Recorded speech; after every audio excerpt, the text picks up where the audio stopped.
Versatile अदाकार नैयर इजाज से मिलने पहुंचे। वेलकम वेलकम सर, अस्सलाम वालेकुम। सर क्या हाल है? सर बिल्कुल ठीक ठाक, तबीयत ठीक? सर तशरीफ।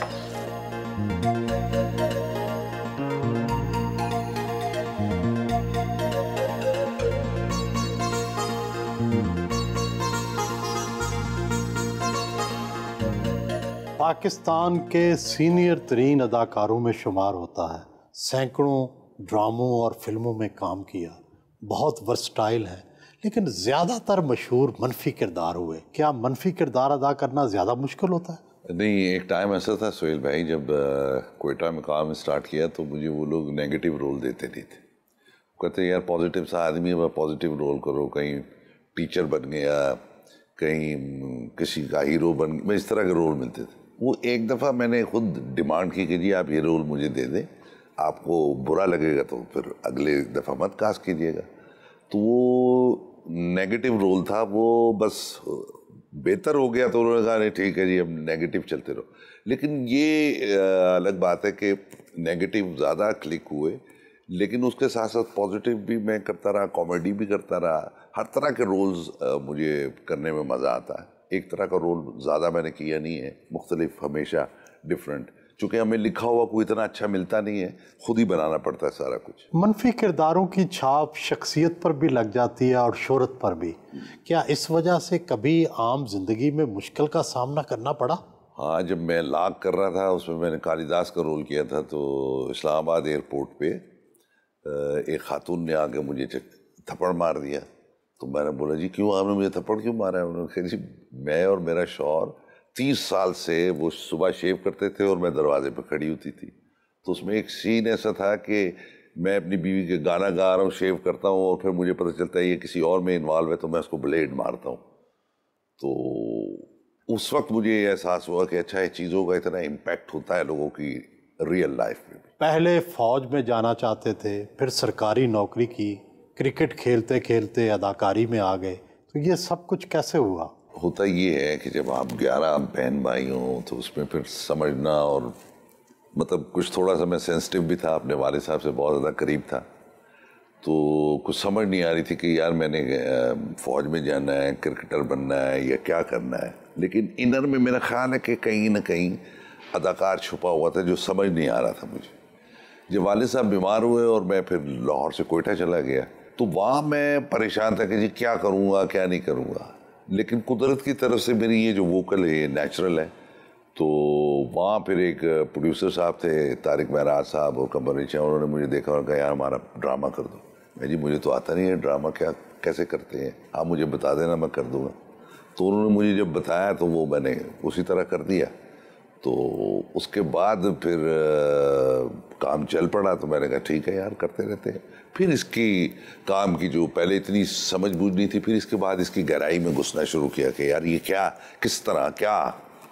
कि सबसे पहले जी दिमानंद ब्रांडो साहब का मुझे बड़े भाई ने कहा यार उनका काम ज़रा देखो, तुम्हें पता चलेगा एक्टिंग क्या होती है। फिर दिलीप साहब का काम देखा, और फिर इनकी 4-4, 5-5, 6-6 फिल्में देखने के बाद मैं हट गया। मैंने कहा नहीं अब नहीं देखना, चूँकि किसी का असर नहीं लेना, अपना असर छोड़ना और बनाना है। तो समझ ये आई कि जी आप नैयर इजाज़ एक हैं, लेकिन आप जो किरदार कर रहे हैं वो किरदार आप नैयर इजाज़ नहीं है, वो किरदार बनना पड़ेगा। अगर आप साबिर हैं, आप कालिदास हैं, आप मुख्तलिफ कैरेक्टर्स हैं, तो आपको वो बनना है, आपको नैयर इजाज़ नहीं बनना हर जगह पे। फिर मैं आम लोगों में पहुँच जाता हूँ, मतलब इतवार बाज़ार भी मैं चला जाऊँगा, अपनी फैमिली के साथ शॉपिंग करने भी चला जाऊँगा, तो वहाँ से मुझे लोगों की मुख्तलिफ आवाज़ें, मुख्तलिफ टोन्स, मुख्तलिफ गेटअप्स मिलते हैं। फिर वो चीज़ें मैं अपने दिमाग के कंप्यूटर में फ़िट कर लेता हूँ। फिर कैरेक्टर आता है तो फिर मैं स्विच ऑन कर लेता हूँ कि जी इसमें ये चला जाएगा, तो उस पर बना लेता हूँ, और उसके बाद उस कैरेक्टर को करने के बाद ऑफ हो जाता है, नए कैरेक्टर पे फिर नया काम शुरू कर देते हैं। वालिद रेडियो में म्यूज़िक करते थे, लाहौर से कोयटा ट्रांसफ़र हो गए। क्या वालिद साहब से मौसीकी नहीं सीखी, मौसीकी का शौक़ पैदा नहीं हुआ? बिल्कुल भी असर नहीं लिया। मसला ये था कि हम लोग 11 बहन भाई थे। बड़े जो भाई थे वो, मतलब एक जो सबसे बड़े भाई हैं वो अब नहीं रहे, वो MA अंग्रेज़ी में थे, तो बाकी सारे पढ़े हुए थे, तो वो हम लोगों को बस डंडा मारी ये थी कि जी आपने पढ़ना है, आपका इन चीज़ों से कोई काम नहीं। और फिर घर में इस तरह का कोई एटमॉस्फेयर भी नहीं था कि जहाँ बैठ के आप सीखना शुरू कर दो, गाना शुरू कर दो या बजाना शुरू कर दो। तो वो फिर कोयटा में इस तरह का कोई एटमॉस्फेयर और माहौल भी नहीं था, तो वो हम लोग उस तरफ लगे रहे, पढ़ाई की तरफ।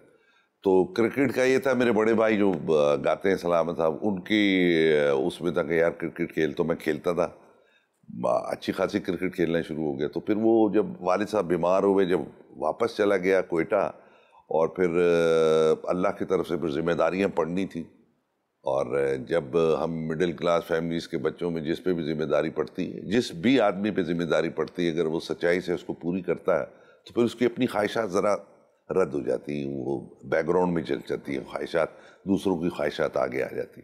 उसको पूरा करने में लगे रहे तो फिर चीज़ें इधर उधर, जो चीज़ें नहीं हो सक रही थी उनको छोड़ते चले गए, बस इसी तगोदों में लगे रहे कि यार सही रास्ते पे चला जाए। और वैसे भी अगर आप एक्टिंग कर रहे हैं, साथ सिंगिंग करना शुरू कर दें, तो वो फिर आपके लिए मुश्किल हो जाती है, आप आवाम को डबल माइंडेड कर देते हैं, वो ना आपकी एक्टिंग को फिर पसंद करेंगे ना आपकी सिंगिंग को पसंद करेंगे, तो इसलिए एक्टिंग ठीक है, बस कर रहे हैं। अपनी वर्सटाइल आवाज़ की वजह से नौउम्री में ही नजमा महबूब के साथ एक बूढ़े आदमी का किरदार अदा किया। ये आवाज़ आपको विरसे में मिली या आपने खुद भी इस पर मेहनत की? सर बहुत ज़्यादा। अब जैसे एक मेरी चूँकि नेचुरल बेस बहुत ज़्यादा है, इसको कंट्रोल करना मुश्किल हो जाता है, तो बड़ा कंट्रोल कैसा करना पड़ता है। अब इसमें जैसे मैंने बहुत अरसा पहले दश्त एक सीरियल थी जिसमें मैंने एक स्टीम करने वाला आदमी बनाया था, उसको कंसीव मैंने ये किया था कि सबसे बड़े सरदार का बेटा है और इसने अपने बाप को माँ का मर्डर करते देखा है, तो बचपन में उसके ज़हन पे एक असर हो जाता है और वो बात करते हुए स्टीम करता है। तो उस वक्त वो थी कि मुझे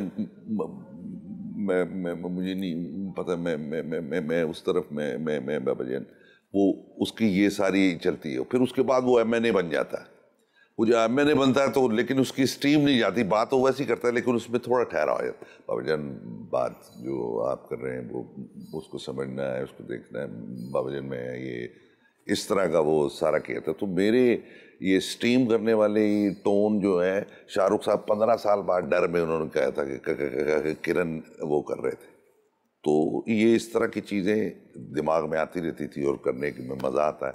फिर मैंने एक में बनाया था, एक में वो केची बना हुआ था, ये आप जो बात सोचने की है वो करने की भी तो होती है ना, अब जो बात सोचने की नहीं है तो वो करने की भी तो होती है ना। अब इसमें बेस नहीं आ रही, उसको उड़ाया, बेस हटा दी, वो ब्यूटी हटा दी और उसमें से जो एक चीज़ निकल के आएगी उस तरह से कर लेंगे। तो ये चीज़ें क्रिएट करने में मज़ा आता है।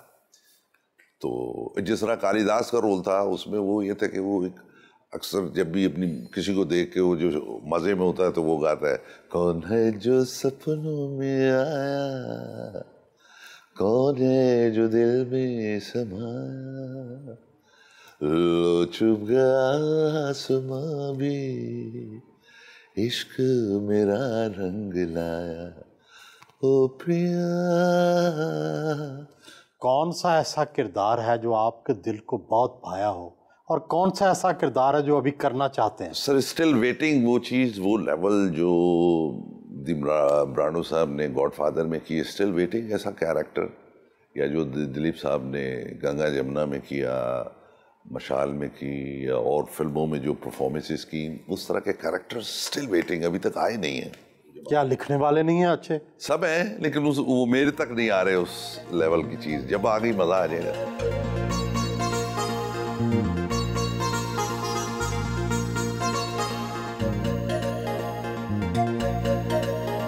रवाना हुए।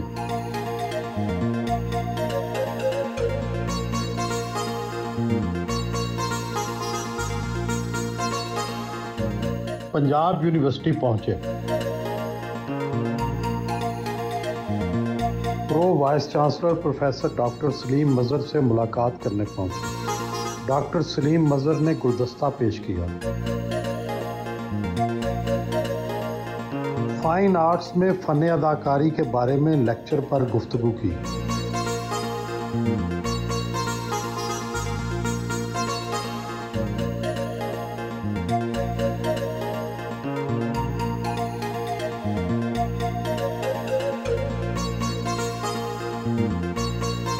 पाकिस्तानी फिल्मी सनत का सबसे बड़ा हीरो किसे समझते हैं और सबसे बड़ा विलन किसे? सुहेल भाई, मेरी ज़ाती राय में, वैसे तो बड़ा अच्छा लोगों ने काम किया, लेकिन मेरी ज़ाती राय में दी मुनव्वर ज़रीफ साहब बेस्ट हीरो थे, और अजमल साहब जो उन्होंने हीर रांझा में जो कैदों का रोल किया है, बेस्ट विलन वो थे। पाकिस्तानी फिल्मों और ड्रामों से जो मुआवजा मिलता है, क्या आप उससे मुतमईन हैं? जब पीटीवी पे काम करते थे मुआवजा बहुत कम था, और हमने मुआवजा बढ़ाने के लिए हड़ताल भी की थी। लेकिन आज अगर आप अपनी जो जितनी चादर है उतने पैर आप फैलाएंगे तो सुकून में रहेंगे। जितने पैसे मिलते हैं अगर आप उसमें तरीके से चलें तो इज्जत से रोटी खा सकते हैं और चीज़ें भी बेहतर हो जाती हैं। अब थोड़ा सा अपलिफ्ट हुआ है फिल्म की पेमेंट भी और ड्रामों की पेमेंट भी। आपको आज तक किस ड्रामे या फिल्म से सबसे ज़्यादा मुआवजा मिला और कितना? सर, राज ना खोले तो बेहतर है। बहरहाल इतना ज़्यादा भी नहीं मिला कि हम छलांगे मारना शुरू कर दें, और इतना कम भी नहीं मिला कि हम परेशान हो जाए। लाखों में मिलता है? अल्लाह करे इतना हो जाए। अच्छा, लाखों में नहीं, हज़ारों में मिलता है? हाँ, बस हज़ारों में। मैं समझता हूँ कि जो कैरेक्टर नैयर एजाज कर सकता है वो शायद ही कोई और एक्टर कर सकता हो। Very versatile actor, very versatile, और अपने कैरेक्टर पे बहुत मेहनत करते हैं। और नैयर एजाज उसी हिसाब से एक बेहतरीन इंसान भी है। अपना अलग थलग रहता है, आराम से काम करता है और चला जाता है। किसी बैक बाइटिंग में, किसी गुफ्तगू में वो हिस्सा नहीं लेता है। And is a lovely person. हाँ, मेरे साथ बहुत काम किया है नैयर एजाज ने, बहुत सी फिल्मों में हमने इकट्ठा काम किया, और मेरी डायरेक्शन की भी फिल्मों में भी नैयर एजाज ने काम किया। तो मुझे एक्सपीरियंस है नैयर एजाज का, and he is a lovely person. मेरी दुआ है कि अल्लाह ताला नैयर एजाज को लंबी उम्र दे, अच्छी सेहत दे और इससे ज़्यादा तरक्की दे, और वो हॉलीवुड में जाकर काम करे। नैयर एजाज से दोस्ती को अब तकरीबन कोई 28-29 साल हो गए। नैयर एक ज़बरदस्त दोस्त है, उसके दोस्त बहुत कम हैं। मैं उन चंद खुश नसीबों में से हूँ जिसको वो दोस्त समझता भी है और दोस्त कहता भी है। अच्छा, Nayyar as a human being कमाल आदमी, इसलिए कि मेरा दोस्त है। मैंने उसको सारी जिंदगी जो है वो अपनी फैमिली को सपोर्ट करते हुए देखा, हर तरीके से, सब बहन भाइयों को। इवन जब वो कोयटा में था तो टीवी भी करता था, जॉब भी करता था। फिर मैं उसको कराची अपना लाहौर पुश करके ले आया, वहां भी उसकी सबसे ज्यादा एफर्ट जो होती थी वो अपनी फैमिली को सपोर्ट करना था। मैं उसको क्रेजी आर्टिस्ट कहता हूं कि जब उसको कैरेक्टर मिलता है तो बिल्कुल उसी के बारे में सोचते हुए सोता है, उसी के बारे में सोचते हुए उठता है। मुझे लगता है पाकिस्तान में बहुत कम एक्टर्स हैं जिनका इतना होमवर्क हो, और मुझे लगता है कि नैयर को अब जो है वो बाहर भी, पाकिस्तान से बाहर फिल्म्स करनी चाहिए। वो सिल्वर स्क्रीन पे जब आता है तो उसकी अपीयरेंस जबरदस्त है। और Nayyar, all the best for your future. अपने फैन बिजनेसमैन मलक उस्मान से मिलने रिवाज गार्डन में उनके घर पहुंचे। मलक जमान नसीब और शाहिद कादर को भी मदऊ किया गया था।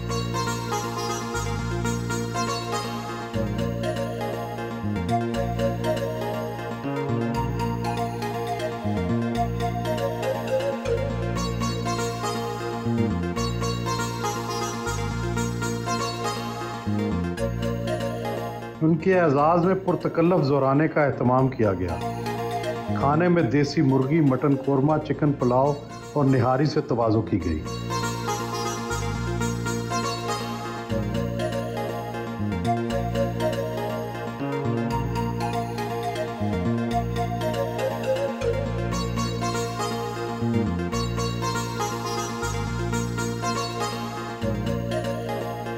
ग्रुप फोटो बनाई। ज़्यादातर विलन के रोल अदा किए हैं, तो क्या आम जिंदगी में खवातीन विलन्स को भी पसंद करती हैं? आप सुन के हैरान होंगे, खवातीन ज़्यादा विलन को ही पसंद करती हैं, वो भी मेरे जैसे विलन। इसकी वजह क्या है? हाँ, बस उनको मैं अच्छा लगता हूँ। देखिए, हर खवातीन के जहन में ये ज़रूर होता है कि जी उसका जिसको वो चाहे वो टॉल, हैंडसम, डार्क हो, तो ये सारी खूबियाँ मुझ में मेरा ख्याल हैं। तो ख़वातीन की पसंदीदगी मेरी तरफ कुछ ज़्यादा ही होती है। इसको कैसे हैंडल करते हैं? लापरवाही से। मतलब मैं किसी की परवाह नहीं करता। घर में भी बड़ी अच्छी मिली हुई है, खुशशक्ल है, और बहुत अच्छी नमाजी परहेजगार बीवी मिली हुई है। तो फिर उसके साथ ज़िंदगी अब एडजस्ट हो चुकी है, तो फिर मैं इधर उधर की परवाह नहीं करता।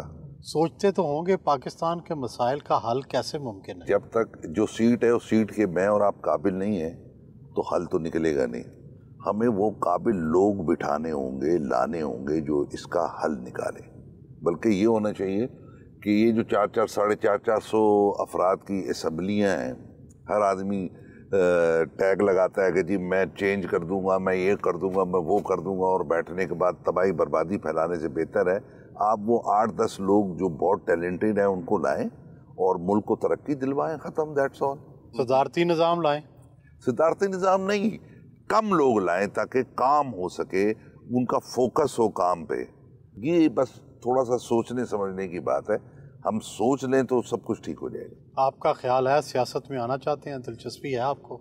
नहीं, मुझे कोई ख़ास दिलचस्पी नहीं है, क्योंकि अब जिस तरह से गालियाँ और बदतमीज़ी और इर्रिस्पॉन्सिबल एटीट्यूड जो है वो, उसका हमारा मुल्क मुकम्मल नहीं हो सकता। हमें सिंसियरिटी चाहिए, सोच चाहिए, प्रैक्टिकल काम करने की ज़रूरत है जिससे मुल्क तरक्की करे। अलहमरा आर्ट्स काउंसिल पहुंचे।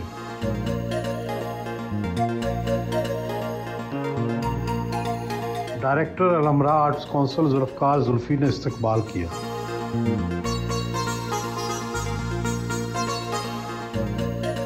ये किसी कॉलेज यूनिवर्सिटी से परफॉर्मिंग आर्ट्स की डिग्री नहीं लेकर आई थी, लेकिन शायद इनकी तड़प और इनका शौक़ में इतना डिटेल्स थी इनके, ये जो भी कैरेक्टर करते थे, पता नहीं वो कितनी वेरिएशन कैरेक्टर्स में हो सकती है।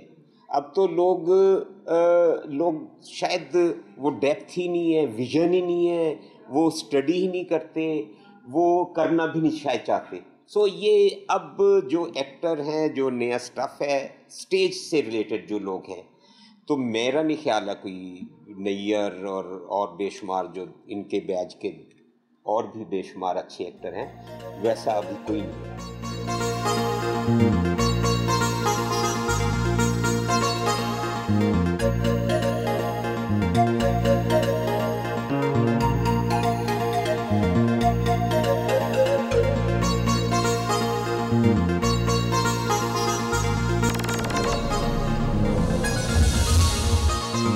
नैयर साहब के लिए मैं क्या कहूँ जी, तकरीबन हमें काम करते हुए कोई 20-22 साल हो गए।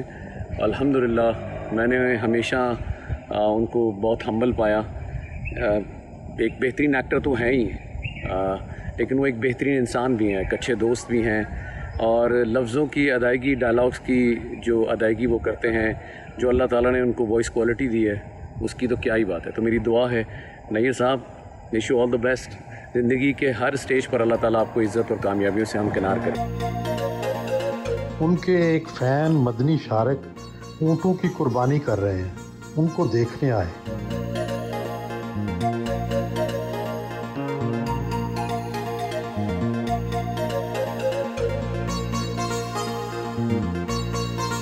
एवरन्यू स्टूडियो पहुंचे।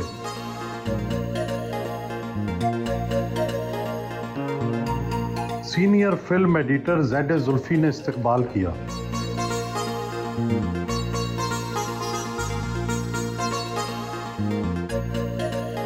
फिल्मों में तमाम बुरे किरदार अदा किए हैं ज़्यादातर, लेकिन बंदे बड़े अच्छे हैं, बड़े डिसेंट। जो फिल्में हैं वो बाहर नहीं हैं। और मैंने तकरीबन काफ़ी फिल्में एडिट की हैं जिनमें इन्होंने काम किया है, और मेरे ख़्याल में बड़ा ज़बरदस्त काम करते हैं। अपना जो भी काम करते हैं, जो भी किरदार इन्होंने किया, बड़ा ज़बरदस्त किया। यहाँ के बाद अब कराची जाके बड़ा अच्छा काम कर रहे हैं।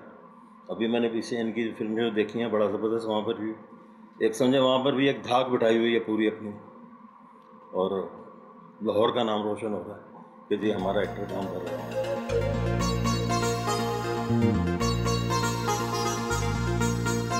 एक ज़माना था कि स्टूडियोज़ में रातें जागती और दिन दमकते थे। आप भी उस ज़माने में आते रहे?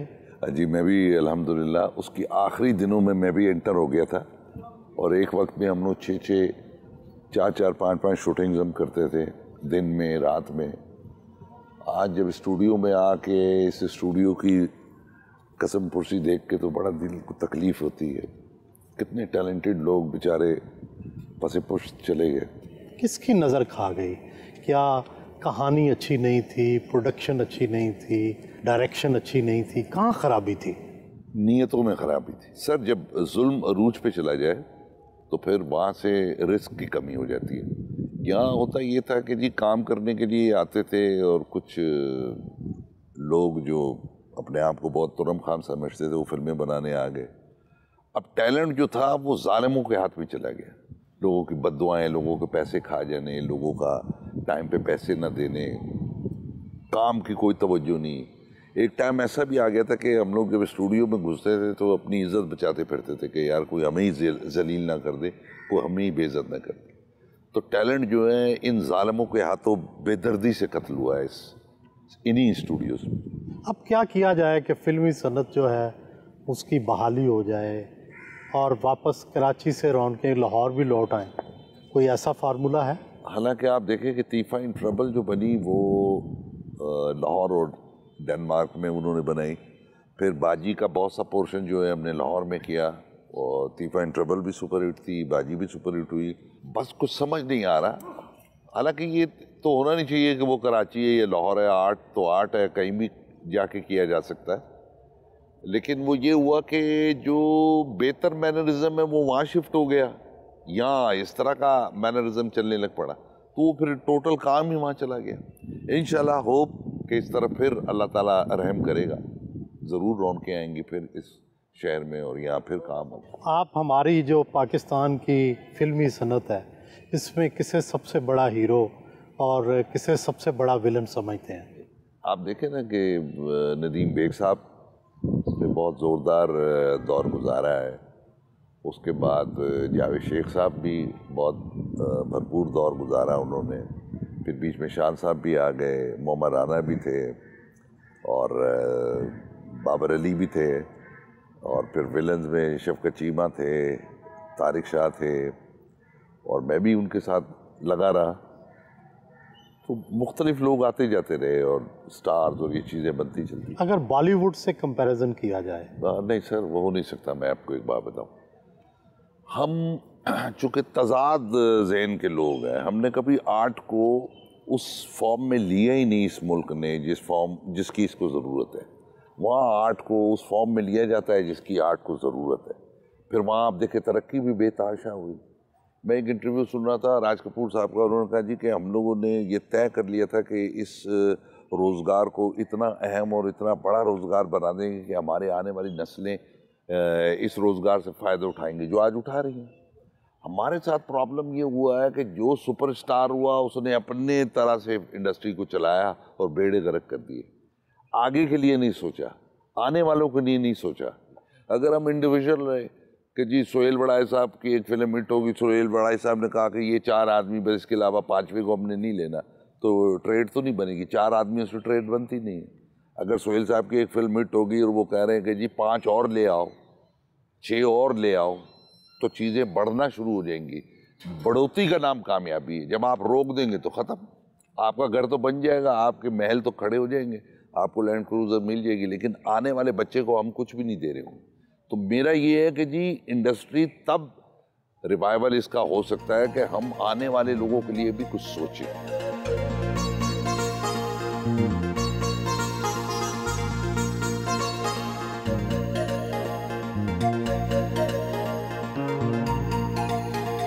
किसी चीज़ से डर लगता है? चूहे से, छिपकली से? नहीं, मैं इन चीज़ों से नहीं डरता। आप किससे डरते हैं? मैं अल्लाह से डरता। जिंदगी में इश्क तो किया होगा?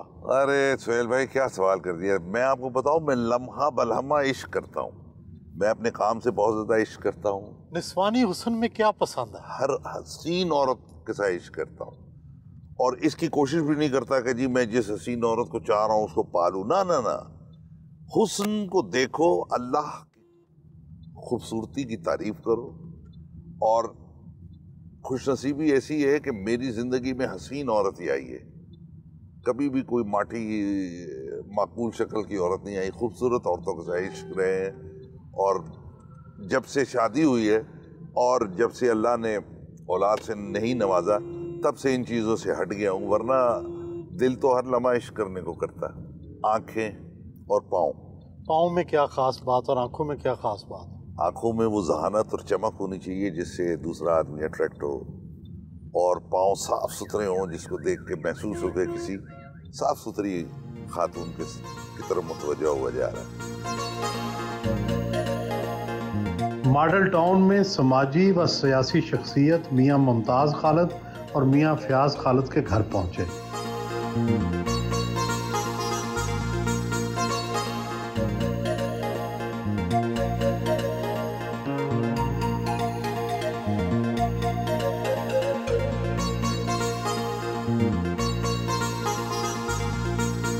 उनके एजाज़ में हाई टी का एहतमाम किया गया।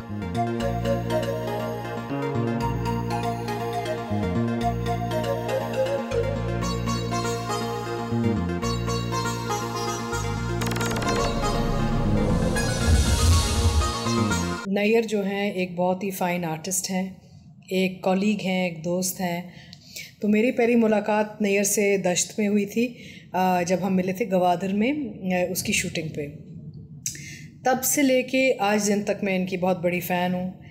नैयर एजाज़ एक बहुत ही अमेजिंग एक्टर हैं और एक बहुत ही अच्छे इंसान हैं, बहुत ही सॉफ्ट नेचर के, बहुत ही मोहब्बत वाला दिल रखते हैं।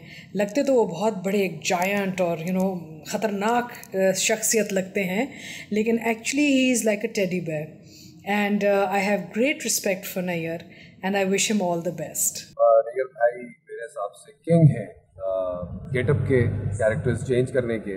और सबसे मज़े की बात है कि इतना उन्होंने काम किया लेकिन आपको हर दफ़ा एक नया मज़ा दे जाते हैं। और रिसेंटली ज़ाहिर है मेरी फिल्म में नैयर भाई ने एक बड़ा मेजर किरदार किया है और मैं ये समझता हूँ कि पाकिस्तानी जो फिल्म बनती है उसमें नैयर एजाज़ का होना लाजमी होता है, क्योंकि जो वेरिएशन और जो एंटरटेनमेंट वैल्यू सिनेमा के हवाले से नैयर भाई को देनी आती है वो शायद ही किसी को आती हो पाती है। आपको अपने मुतनव्वो किरदारों की वजह से द मैन विद 1000 फेसेस कहा जाता है। क्या इतने अहम आदमी को आज तक कोई कौमी अवार्ड मिला? अगर नहीं तो क्यों? सोहेल साहब, आप खुद बहुत गहरे और समझदार इंसान हैं। आपको पता है हमारे मुल्क में काम पे अवार्ड्स कम ही मिलते हैं, तो शायद मुझे सजा दी जा रही है कि मैं अ मैन विद 1000 फेसेस हूँ और मुझे अवार्ड नहीं दिया जा रहा। कभी ख्वाजा सिरा, कभी खातून और कभी एक अलग सा विलन। क्या कोई किरदार अदा करने से पहले कई दिन तक मुशाहिदा करते हैं? ज़ाती पर्सनैलिटी को हटाने के लिए आपको 1-2 दिन तो लगते हैं ना उस कैरेक्टर को बनाने के लिए। तो फिर जब वो कैरेक्टर पूरी तरह से जहन में आ जाता है और गेटअप करने के बाद वो चीज़ आ जाती है जो बनाना चाह रहे हैं, तो फिर उसका मज़ा आता है, निगेशन हो जाती है सेल्फ की और हावी हो जाता है दूसरा कैरेक्टर जो करना जा रहे होते हैं। आपने कितनी तालीम हासिल की? मैं पॉलिटिकल साइंस हूँ। ये तालीम क्या अदाकारी में मदद देती है आपको? जाहिर बात है, आपको मुशाहिदे की तो बहुत ज़्यादा ज़रूरत है। फिर मुशाहिदे के साथ अगर आपके पास इल्म है तो उसमें इजाफा ही होगा ना। इल्म नहीं है तो फिर वो अचीवमेंट आप नहीं कर सकेंगे जिसके लिए आप कोशिश करते हैं। आपके वालिद रेडियो में काम करते थे, आपकी आवाज़ में बड़ा रोब है और गरजदार है, मगर आपने रेडियो में काम नहीं किया, ना ही स्टेज पे गए। शुरू में ऐसा हुआ सोहेल साहब कि मेरी जो वॉइस है ना वो मेरी माँ पे है। मेरी माँ बाजुओं की बेटी थी और मेरी माँ पे वॉइस है। और रेडियो पे काम इसलिए नहीं किया कि जब एक्टिंग शुरू की तो लोग, जब रेडियो का कोई आता था सदाकार तो सारे उसका मजाक उड़ाते थे, ये रेडियो पाकिस्तान है, अब आप फलाने के ये। तो वो समझ में आया कि यार नहीं, रेडियो नहीं चलेगा इस जगह पे। थिएटर इसलिए नहीं किया कि मेरे पॉइंट ऑफ व्यू से वो जो वोकल कार्ड्स हैं वो आप जब थिएटर करेंगे लाउड बोलेंगे तो आपके वोकल कार्ड्स ख़राब हो जाएंगे, फिर वो चीज़ें आप नहीं कर पाएंगे जो आप करना चाहते हैं। पंजाबी फिल्मों में शान और मोइमर राना के साथ काम किया, अब उर्दू ड्रामों में नित नए चेहरों के साथ काम करते हैं। वो काम अच्छा था या ये काम अच्छा लगता है? मसला ये है सर कि आप अपने काम के साथ सिंसियर हैं, पुराने हो या नए, आपको काम का मजा आएगा। अगर आप काम का मजा लेंगे तो। अंडर 19 क्रिकेट खेलते थे और वो भी अक्सर नंगे पांव, ऐसा क्यों और क्रिकेट में आगे क्यों ना जा सके? नंगे पांव इसलिए खेलते थे कि मेरे पाँव के बूट कम मिलते थे और जब जॉगर्स टूट जाते थे फिर नंगे पाँव ही खेलता था। मैं चिप्स विकेट पे ट्रेनिंग करता था नंगे पाँव के साथ। उसमें क्विकनेस और उसकी तेज़ पेस बॉल को ज़्यादा अच्छे तरीके से फुटवर्क को तेज़ बनाने के लिए करता था मैं। बस वहाँ मुकद्दर नहीं था तो फिर नहीं कर सका, क्रिकेट नहीं खेल सका, तो फिर वापस कोयटा जाना पड़ गया अब्बू जी की बीमारी की वजह से। कौमी क्रिकेट टीम की परफॉर्मेंस से आप मुतमिन हैं? सर हमारे साथ मसला नीयत का। हम कोई भी काम नीयत के साथ नहीं करते। हम सिर्फ इस चक्कर में होते हैं कि किस तरह से सब कुछ बन जाए, आसानी से सब कुछ मिल जाए। उतनी मेहनत हम करना नहीं चाहते। मेहनत कोई भी करना नहीं चाहता, इसलिए हम लोग आज इस बुरे हालात में पहुंच चुके। पसंदीदा हीरोइन कौन सी है और पसंदीदा निस्वानी चेहरा किसका था? बाबरा शरीफ साहबा को हम कह सकते हैं। और वैसे जो फीमेल में पसंदीदा आर्टिस्ट है उनमें चार्लिस थैरन है, मेरिल स्ट्रीप हैं, तब्बू हैं, शबाना आज़मी हैं। सबसे अच्छा शैरन स्टोन, बहुत अच्छी लगती है शैरन स्टोन। पसंदीदा गुलकार या गुलकारा कौन सी है और आप अपना पसंदीदा गाना गुनगुना भी दें? बेहतरीन लोग हैं वही पसंद आए, जैसे दी मेहदी हसन साहब, दी मलका तरन्नुम नूरजहां, लता बेगम, आयशा भोसले जी, किशोर साहब, रफ़ी साहब, सोनू निगम, इरिजेत, मेरे अपने भाई, और हरिहरन, वहाँ कैनी रॉजर, लोयन रिची, बीजीज, ये लोग बहुत पसंद थे। और मुझे इसकी शायरी बड़ी पसंद लगती है।